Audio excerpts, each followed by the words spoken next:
This news update is brought to you by... Say hello to Carol. Carol talks for a living, from morning till night. So she relies on Flo's crystal clear home phone service brought to her through Flo's 100% fiber to the home network. It keeps her in the know, and because she bundles her mobile broadband and TV services, she enjoys huge savings, so she can enjoy much more for much less. So visit any Flo retail outlet, call 1-800-804-2994, or visit discoverflow.co to find out more. One-of-a-kind connection. This is how we flow. Welcome to this Barbados Today news update for Friday, September 30. Thank you for joining us. I'm Desmond Brown. More than 300 workers from the Warren's office complex were evacuated from the building just after 10 this morning. The evacuation resulted from what is believed to be a chemical leak inside the building. Emmanuel Joseph was on location and filed this report. Some 17 fire officers along with police officers are now on the scene of Tower 2 of the Warren's office complex, which houses a number of government departments, including the Ministry of the Environment and Drainage.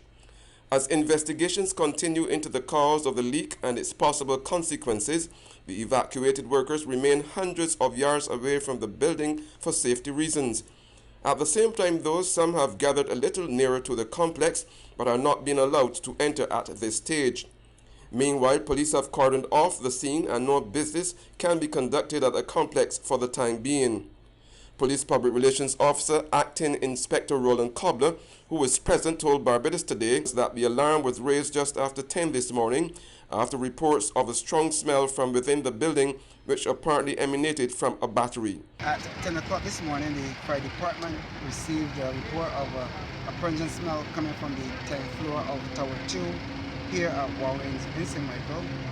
The fire department personnel under the command of Station Officer Henderson Patrick responded, and at present they are conducting a search of the building, having evacuated the employees here at around 2 minutes after 10 to determine the source of that pungent smell. So they are conducting their work at this time. From the Warren's office complex, Tower number 2, Emmanuel Joseph for Barbados Today. The decision by some businesses to defy a state-declared national shutdown during the passage of Tropical Storm Matthew on Wednesday is expected to be discussed by Cabinet today. Among those down to appear before the committee of senior ministers responsible for controlling government policy is Minister of Housing and Lands Dennis Kelman. Mr. Kelman's St. Elmo's Moon Town in St. Lucie was among the businesses which opened Wednesday in defiance of the advice of the state-run Department of Emergency Management that everyone should remain indoors until the all-clear was given. Acting Prime Minister Richard Seeley told reporters Thursday morning that the matter would be examined at today's cabinet meeting. But Seeley said he would need to hear directly from the various business owners before making any judgment. The University of the West Indies Caville campus is on a mission to change the outlook of Caribbean people towards sport. So says the head of the campus's Academy of Sport, Amanda Reefer. Addressing the launch of Cave Hill's first Caribbean Sports Conference at the Errol Barrow Center for Creative Imagination last night, Reefer said that the university is embracing sport as a science through its offer of a number of high-profile courses of study. We have to change our mindset. We have to change our culture. In order to do this, we must be deliberate and intentional. We must embrace the science of sport, and that is what we are hoping to do and we will be doing at this sports conference. Sport science, ladies and gentlemen, is the future for the Caribbean. The Academy currently offers 3 academic sports programs from certificate to postgraduate in sports administration and sports science. This was intentional. The Academy also operates its first sports science labs ever to be established in the Caribbean for biomechanics and exercise physiology. That was intentional. The Academy is pursuing sporting excellence through the development of its high-performance programs. That is intentional.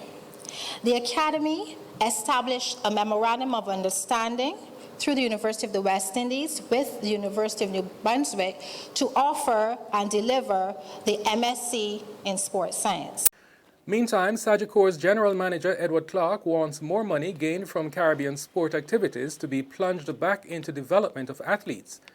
Addressing the opening of the University of the West Indies Cave Hill campus' first Caribbean Sport Conference, sponsored by his company, Clark spoke of the business of sport for regional growth. Sports is a key element of the Caribbean's growth agenda, and I hope that in future it will become a highly successful one.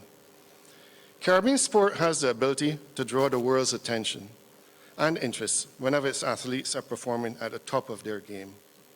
This itself presents opportunities not only for our budding athletes of today and tomorrow, but also on an economic scale affecting sports tourism, as we have heard a little bit about earlier. This has a direct knock-off effect on spending within the countries, employment within the countries, the hotel industry, the bars, the restaurants, the sports entertainment and sports marketing aspects of the business as well. To a large extent, the revenue generated from sport is highly dependent on its links with communications and information technology, with mass media dominating and influencing how professional sporting activities and professional sporting people are seen. The media houses publicize the events across the region, creating competition to buy the rights and to record and broadcast live events. The challenge lies in creating an innovative solution to reinvest the monies that we earn from these events to further develop our sportsmen, either through better incentives, better pay, better awards, developing higher quality coaching and technical expertise, hosting clinics and sports camps and such conferences. There's regional and international news after this short break.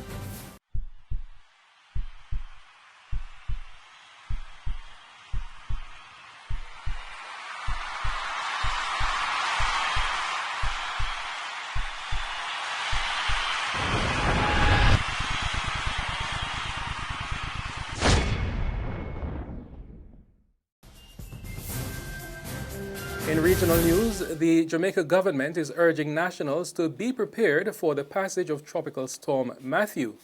Prime Minister Andrew Holness said the government of Jamaica is on high alert for a hurricane expected to hit the country.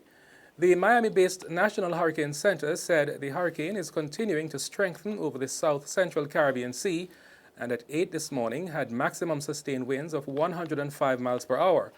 Matthew is moving towards the west-southwest near 14 miles per hour.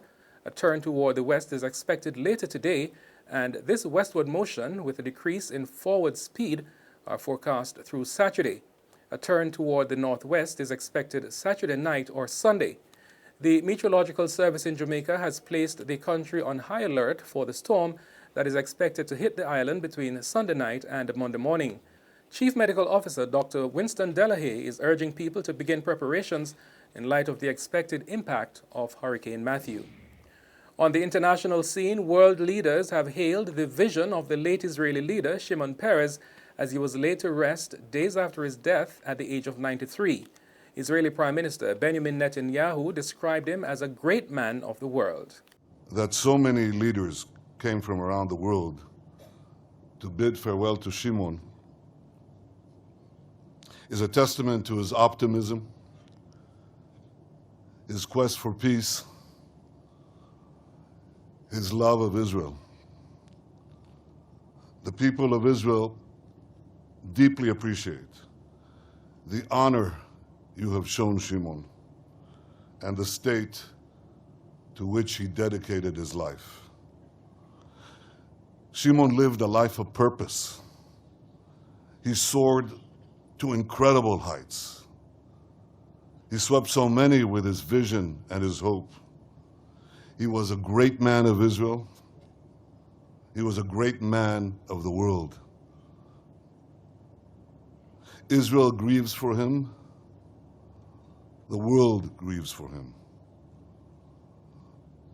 But we find hope in his legacy, as does the world. That's news and sports, but for the very latest, visit our website www.barbadostoday.bb. Also, subscribe to our e-paper, email updates, and like us on Facebook. We are on Izumi Media in bus terminals or screenplay at supermarkets and gas stations near you, as well as Channel 99 on Flow TV and Mix 96.9 FM. I'm Desmond Brown.